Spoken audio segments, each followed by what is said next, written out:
Hello, good morning, જય શ્રી કૃષ્ણ. આજે તો વાળ ધોયા છે અને વાળમાંથી ગૂંચ કાઢવાનો બહુ જ કંટાળો આવતો છે. અને પછી પહોંચી ગઈ હું શોપમાં, જ્યાં મેં ઓન જોબ ટ્રેનિંગ માટે જાઉં છું. અને ત્યાં કંઈ કામ નહીં હતું એટલે એટલો કંટાળો આવતો હતો. બપોરે ઘરે જમવા ગઈ હતી અને ઘરેથી જમીને આવતી હતી પાછી શોપ પર, તો એટલો તાપ લાગતો હતો ને યાર, કે એટલો ગરમાટો થતો હતો. અને પછી હું સાંજે ઘરે જવા માટે નીકળી ગઈ.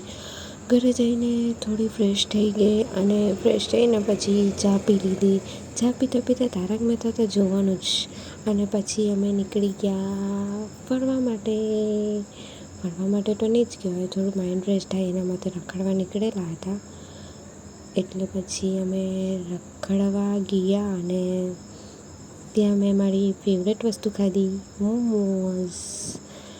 આ મોમોઝ મેં કોઈને નહીં આપું, મેં એકલી જ ખાઈ જવાની છે. અને મેં બધા મોમોઝ ખાઈ લીધા. આજુબાજુ જોતાં લોકોને તો આપ્યા નહીં. મોમોઝ ખાઈને બી પેટ નહીં ભરાય ને તો બીજું કંઈ ખાવાનું મન થયું. તો મેં શું ખાધું ખબર? પિઝા. સાલું ખાવાનું બધું બહારનું જ થતું હોય એવું લાગતું. બાય બાય, મળીએ કાલના વ્લોગમાં. હવે મેં સૂઈ જવાની.